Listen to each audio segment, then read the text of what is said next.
다 함께 매일 드리는 기도로 9월 29일 주일 새벽 기도회를 하나님께 드리겠습니다. 하나님 아버지, 새 하루의 빛을 허락하여 주시니 감사드립니다. 하나님 말씀의 능력이 삶 가운데 가득 넘침으로 거짓과 폭력, 전쟁과 재난으로 고통을 겪는 이 세상에 하나님의 사랑과 공의가 충만하게 하옵소서. 전 세계에 하나님의 평화가 임하게 하시고 슬픔과 고통 가운데 있는 모든 이들을 지켜 주옵소서. 교회와 가정에서 믿음의 대가 잘 이어지게 하시고 성령님의 인도하심에 따라 저희 교회의 5대 본질인 예배와 교육과 선교, 성도의 교제와 봉사에 힘쓰게 하옵소서. 모든 교육자들이 성령님으로 충만하게 하시고 모든 성도들이 하나님의 말씀을 따라 믿음이 깊어지게 하옵소서. 예수님의 이름으로 기도드립니다. 아멘. 찬송가 66장입니다.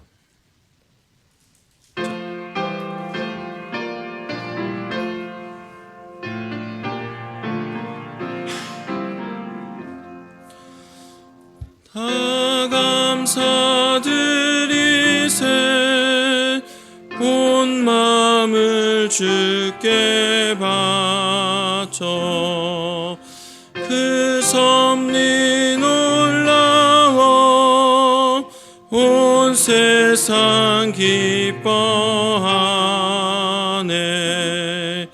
옛부터 주신 복 한없는 그 사랑 선물로 주시네.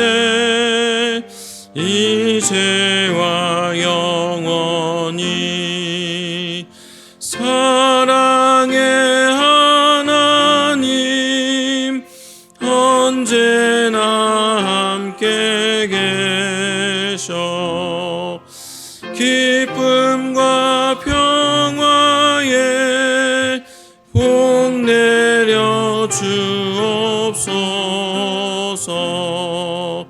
몸과 맘 병들 때 은혜로 지키사 이 세상 악에서 구하여 주소서.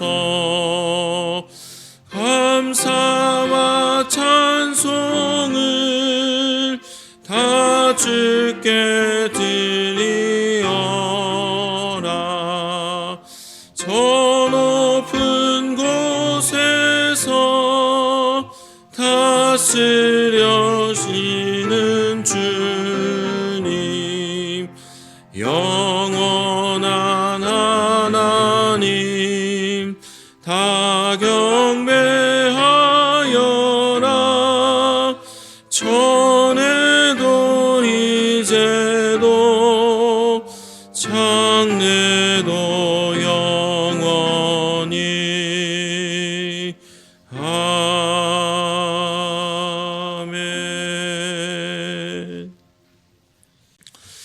오늘 오이코스 본문은 마태복음 19장 20장입니다. 그 중에서 오늘 저에게 주신 하나님 말씀은 마태복음 19장 1절부터 6절의 말씀입니다.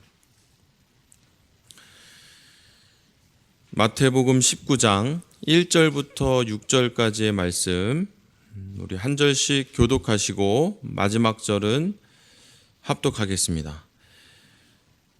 예수께서 이 말씀을 마치시고 갈릴리를 떠나 요단강 건너 유대 지경에 이르시니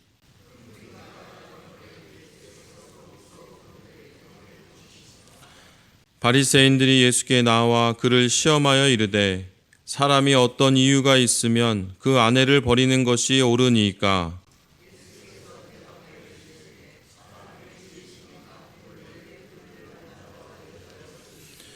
말씀하시기를 그러므로 사람이 그 부모를 떠나서 아내에게 합하여 그 둘이 한 몸이 될지니라 하신 것을 읽지 못하였느냐. 그런즉 이제 둘이 아니요 한 몸이니 그러므로 하나님이 짝지어 주신 것을 사람이 나누지 못할지니라 하시니 아멘. 우리 복된 주일 또 주님 전에 잘 나오셨습니다. 오늘 함께 또 잠깐 말씀 또 묵상하고 기도하시는 가운데 친밀한 우리 하나님의 또 동행하심과 하나님의 응답이 함께 하실 줄 믿습니다. 오늘 우리가 읽은 마태복음은 총 28장까지 되어 있는데요. 26장부터 28장까지가 동일하게 공간복음에 예수님의 십자가 사역이 기록되어 있어요. 그러니까 이제 복음서 후반부로 갈수록 이제 예수님의 가장 중요한 사역, 십자가 사역으로 이제 집중돼서 내용이 가고 있는 거죠. 그런데 처음부터 대제사장, 바리새인, 서기관들이 예수님을 십자가형에 못 박으려고 했던 것은 아니었습니다. 처음부터 죽이려고 했던 것도 아니었어요. 단지 관심이 우리에게 집중돼야 되는데 언더그라운드 슈퍼스타였던 예수 그리스도 갑자기 나타나서 사람들의 관심과 이목을 다 뺏어가니까 그 집중도를 좀 떨어뜨리기 위해서, 명성을 좀 떨어뜨리기 위해서 이제 전문가 집단을 고용해서 그를 헐뜯고 사실 예수 그리스도 별거 아니야, 그 바닥의 한계를 드러내려고 이제 시도를 했던 거죠. 근데 그게 잘 안 되니까 결국은 그냥 살려두면 안 되겠다, 이렇게 이제 가게 된 것입니다. 그러니까 오늘 우리가 읽은 이 19장부터는 질문 공세가 계속돼요. 특별히 성경의 전문가라고 하는 전문가 집단을 고용해 갖고 그 당시 난제라고 할 수 있는, 그러니까 그들도 어떤 질문을 받았을 때 쉽게 대답할 수 없는 그 당시의 난제들을 가지고 이제 예수님 앞에 나오는 거죠. 그러니까 전문가 집단도 풀지 못했던 성경의 고민들이 있었습니다. 왜 그러냐면 그들에게 주시는 그 율법이 모세오경인데, 여러분 모세오경은 그 당시, 그러니까 기원전 2000년 전에서부터 한 1500년 전에, 모세가 살았던 시대가 한 1500년 전에 받은 말씀을 이제 계속 율법을 지키고 있었기 때문에 예수님 당시에도 사실은 당시의 문화와 또 현재 상황, 현실적 고민과도 거리감이 있는 상태였어요. 그러니까 이걸 1500년 전이라는 걸 우리가 한번 쉽게 와닿기 위해서는, 우리 지금 2024년을 살아가는데요, 지금으로부터 1500년 전이면은 5세기예요. 5세기. 한반도의 5세기는 삼국시대입니다. 백제전성기. 그때 받은 율법을 지금 우리가 삶 가운데 지키려고 하다 보니까 얼마나 안 맞는 부분들이 많겠어요. 그래서 그것들을, 그러나 누가 주신 말씀입니까? 모세가 주신 말씀이에요. 모세의 권위에 도전할 수가 없어요. 그러니까 그 율법은 지켜야 되는데 현실의 상황과 안 맞는 부분을 어떻게 그 율법 학자들도 어떻게 답변할 수가 없는, 자기들도 풀지 못한 그 난제를 가지고 예수님 앞에 나온 거죠. 그러니까 예수님께 묻고 답변을 듣는 과정에서 율법이 사실, 율법의 진짜 본뜻은 그게 아니라 이거다라고, 그러니까 저자직강이죠. 하나님이 성육신하신 예수님을 오셔서 하나님이 다시 율법을 풀어주시는 거예요, 사람들한테. 그러니까 원래 목적은 헐뜯고 명성을 깎아내리려는 목적이었는데 그것이 결과적으로 율법을 더 상세하게 풀어낼 수 있는, 율법의 본래 정신을 드러낼 수 있는 기회가 됐던 거죠. 그러면서 예수님이 하셨던 말씀이 새 포도주는 새 부대에 담아야 된다. 예수님이 이 땅에 오셔서 주고자 하셨던 새 계명, 그리고 주고자 하셨던 행위가 아니라 은혜로, 믿음으로 구원을 얻는다는 이 새 포도주를 새 부대에 담는 과정 중에 하나로 질문을 주고받는 과정이 이루어지는 거죠. 오늘 본문 1절에 이 말씀을 마치시고, 이 말씀이 어떤 말씀이냐면 18장에도, 그러니까 오늘 우리가 19장을 읽었는데 18장에도 제자들의 질문 공세가 이어지는 거예요. 그러니까 예수님의 제자였던 제자들도, 그리고 제자는 아니지만 그 당시 모세오경을 연구했던 율법 학자들도 질문이 많다는 거예요. 질문이 많다는 건 교육이 잘 되고 있다는 뜻입니다. 또 다른 구약 성서의 어려움은 뭐냐면 히브리어 원어는 자음으로만 되었어요. 가나다라가 아니라 기역, 니은, 디귿, 리을로만 적혀 있어요. 그러니까 누가 읽어줘야지만 성경이 드러나는 거예요. 그러니까 여전히 누군가 해석을 해줘야 되고, 그래서 율법학자들이 해석을 해줬는데 그게 많은 한계에 부딪혔던 것입니다. 그래서 18장에 있어서 제자들의 질문은 뭐였냐면 두 가지였는데, 누가 크냐라는 문제였고, 또 베드로의 질문이었죠. 형제가 잘못을 하면 몇 번까지 용서해 주면 됩니까? 이런 질문들을. 그래서 그 답변을 마치시고 오늘 본문이 시작되는 겁니다. 제가 1절을 다시 한번 읽어보겠습니다. 갈릴리를 떠나 요단강 건너 유대 지경에 이르시니. 이제 유대 지경에 이르셨고 거기서도 많은 무리가 따랐고 병을 고치셨습니다. 3절입니다. 바리새인들이 예수께 나와 그를 시험하여 이르되, 여러분 시험하여 이르되, 목적 자체에 이미 어떤 답변을 드리려는 게 목적이 아니라 시험하고 깎아내리려는 목적이 담겨 있죠. 사람이 어떤 이유가 있으면 그 아내를 버리는 것이 옳으니까. 계속 난제들 중심으로 공격을 하고 있습니다. 그 난제 중에 하나가 뭐였냐면 일부 계층들 사이에 아내를 버리는 일들이 있었다는 거예요. 가난한 사람은 혼인하기조차 쉽지 않은 상태였었는데, 이제 아마 일부 계층들이 일부 다처제가 있었고 아내를 버리는 일들이 있었어요. 그런데 위대한 선지자 모세도 이를 허락했다는 거예요. 그래서 하나님의 법은 사랑의 법이고 약자 보호법인데 모세오경에도 아내를 버리는 것이 합법적으로 가능했다는 거예요. 신명기 24장 1절에 이혼 증서 이야기가 나옵니다. 제가 한번 읽어보겠습니다. 사람이 아내를 맞이하여 데려온 후에 그에게 수치되는 일이 있음을 발견하고 그를 기뻐하지 아니하면 이혼 증서를 써서 그의 손에 주고 그를 자기 집에서 내보낼 것이요. 그러니까 1500년간 지켜왔던 모세의 권위를 부인할 수는 없고, 그러나 현 상황은 뭐냐면 불합리하고 불쌍하게 과부들이 발생되는 상황이에요. 부적절하고 억울하게 버려지는 여인들이 있는 그 상황 가운데 예수님께 질문을 던진 겁니다. 예수님의 답변이 4절부터 6절까지 계속되는데요. 제가 한번 읽어보겠습니다.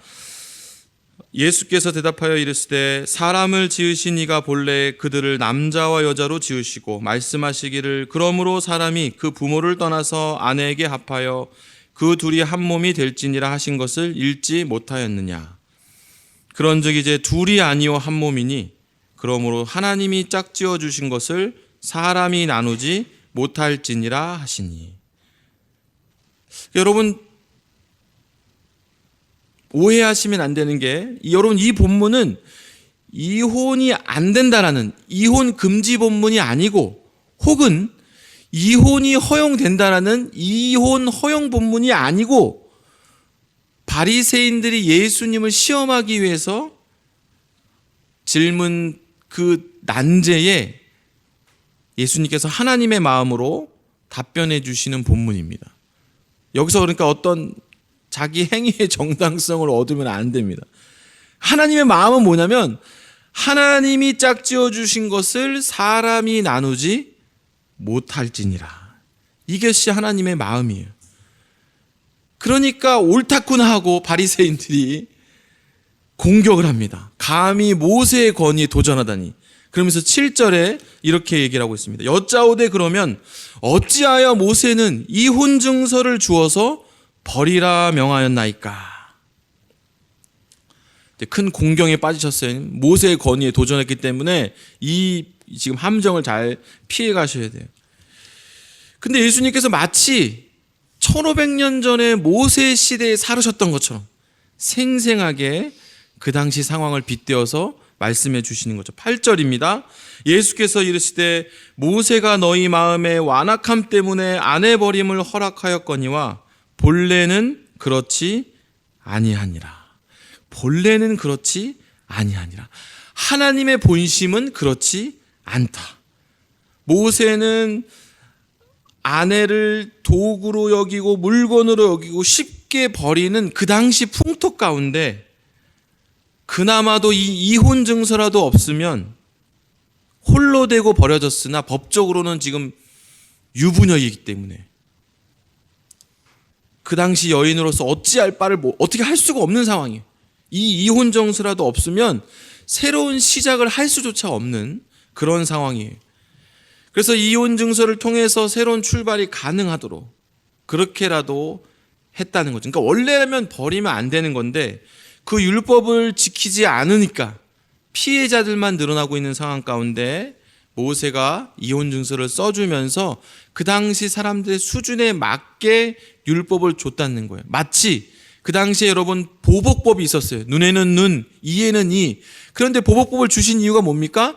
그 당시에는 내가 작은 피해가 있으면 상대방 부족을 멸살시켜버리는 과도한 보복이 있었기 때문에 그 당시 수준에 맞춰서 그러지 말고 너무 과하다. 맞은 대로 피해 본 대로만 보복해라 했지만은 하나님의 마음은 원래 본래 마음은 뭡니까? 원수를 사랑하라는 정도의 수준이 원래 하나님의 마음이었던 거예요. 그것과 관련된 이제 오늘 본문의 내용인 거죠. 그러니까 혼인과 이혼에 관해서도 마찬가지예요.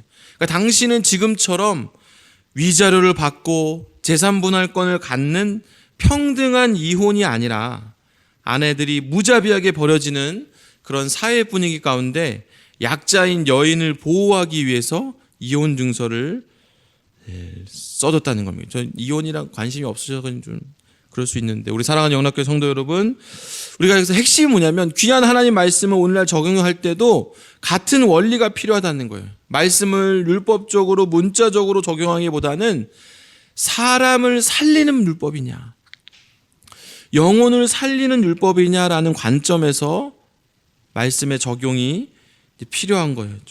과거 한국교회에서는 이혼은 절대 금지, 이혼하면 큰 잘못을 하는 것처럼, 그래서 어쩔 수 없이 이혼한 가정들이 사실은 고개도 못 들고 쉬쉬하면서 예배도 막 조용히 드리고 나고 뭐 봉사 섬기는 자리도 쉽게 나갈 수 없는 그런 상황이었어요. 근데 여러분 시대가 바뀌었어요.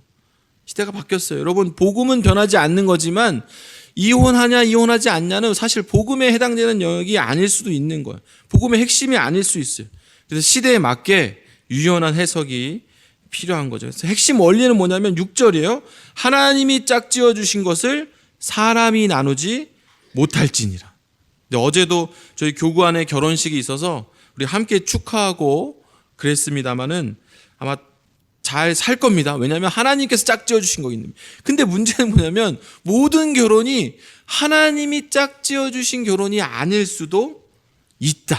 애초에 결혼 자체가 신중하지 못했고 기도함 가운데 하나님의 축복 가운데 결혼하지 못한 상황이라면 서약함으로 이 결혼을 내가 끝까지 지키리라 그 서약을 온전히 하지 못한 상황이라면 신중하게 기도함 가운데 이혼을 하는 것이 각자를 살리는 영혼을 살리는 방법이 될 수도 있다.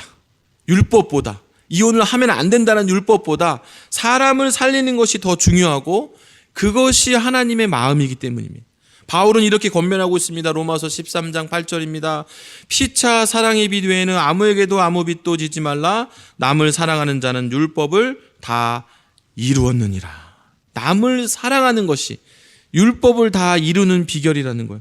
한 번 더 로마서 13장 10절입니다. 사랑은 이웃에게 악을 행하지 아니하나니 그러므로 사랑은 율법의 완성이니라. 사람을 살리고 사람을 사랑하는 방법으로 율법을 적용하는 것이 율법의 완성이라는 거예요. 또 오해하시면 안 됩니다. 저는 지금 이혼을 해도 된다, 하면 안 된다 그 말씀을 드리고 있는 게 아닙니다. 하나님이 짝지어 주신 것을 사람이 나눌 수 없다 명확합니다. 그러나 사람이 실수를 하잖아요. 그 실수를 만회할 수 있는 기회가 남아있다. 한 번의 실수로 인생이 그냥 끝나는 게 아니라 실수는 할 수 있잖아요. 그 실수를 만회할 수 있는 길이 이 결혼에도 열려 있다라는 거죠. 그래서 안 그러면 우리도 바리새인과 같은 함정에 빠지는 거. 지금 얼마나 많은 가정들이 이혼을 하고 있습니까? 그런데 율법은 현실과 맞지 않는 거이기 때문에 이것이 또 다른 우리에게 오늘날 우리에게 난제가 될 수도 있다고. 율법은 지키지 못하는 죄책감만 남고 이것을 우리가 자유한 가운데 할 수가 없기 때문에 그렇다는. 또 한편으로는 여러분 마태복음 19장 12절에 이런 말씀이 있어요. 어머니의 태로부터 된 고자도 있고 사람이 만든 고자도 있고 천국을 위하여 스스로 된 고자도 있도다. 이 말을 받을 만한 자는 받을지어다. 그러니까 성경은 나면서부터 독신이 있고 자발적인 독신이 있고 하나님 나라를 위해서 사명을 받은 독신이 있다고 얘기하고 있는 거예요. 가톨릭에서도 신부님들이 독신의 은사를 받은 분들이 있고 이제 우리 개신교 안에서도 다양한 삶의 가정들이 있는데 독신의 은사를 받은 분들이 있을 수 있다. 그러니까 창조 성리 가운데 가정을 꾸리는 것이 일반적이지만 맞지만 본문에 나와 있듯이 특별한 부르심이 있을 수 있다. 그래서 주 안에서 이 독신의 은사를 새롭게 해석을 해서 솔로만이 할 수 있는 그런 사역들을 잘 감당하는 그런 해석이 이제 필요하다는 거죠. 아이를 못 낳는 가정도 마찬가지. 어떤 큰 문제가 있어서가 아니라 또 다른 하나님의 부르심이 있을 수 있다. 그래서 이 말씀에 대한 해석은 영혼을 살리는 방안으로, 사랑의 법칙을 세우는 방안으로 그렇게 우리가 새 포도주는 새 부대에 담는 그런 마음을 오늘날도 새롭게 갱신해야 된다는 말씀을 드리면서 오늘 주일 새 시대의 풍성한 은혜가 함께 하시는 오늘 이 새벽 오늘 하루가 되시기를 주님의 이름으로 축원합니다. 기도하겠습니다. 하나님, 복된 주일 저희를 주님 전으로 불러주시고 새벽부터 하나님께 말씀과 기도와 또 찬양으로 하나님께 영광 돌리고 친밀히 은밀히 말씀하시고 역사하시는 하나님과 교제할 수 있도록 저희를 인도하여 주시니 하나님 감사를 드립니다. 하나님의 귀한 말씀 이 시대에 우리가 해석하고 적용할 때에 사랑의 법칙으로 해석하게 도와주시고 그 마음을 가지고 오늘도 주님 주신 이 귀한 말씀을 율법을 완성하러 이루어가는 복된 일꾼들 다 되게 하여 주시옵소서. 감사드리며 예수님의 이름으로 기도합니다. 아멘. 우리 이제 합심 기도 제목으로 함께 기도하겠습니다. 하나님 새 계명과 함께 주신 새 마음으로 하나님의 말씀들을 시대에 맞게 지혜롭게 순종하게 하옵소서. 1부에서 5부 예배, 청년부 예배, 교회학교 예배, 국제 예배, 자유인 예배, 외국어 예배, 찬양 예배를 통해 성도들이 하나님의 사랑을 경험하고 기쁨의 삶을 살게 하옵소서. 2024년 총동원 전도 캠페인 영락이여 복음 전하며 올라가라를 통해 복음을 듣지 못한 영혼들이 구원을 얻게 하옵소서. 우리 이러한 기도 제목을 가지고 합심하여 기도하겠습니다.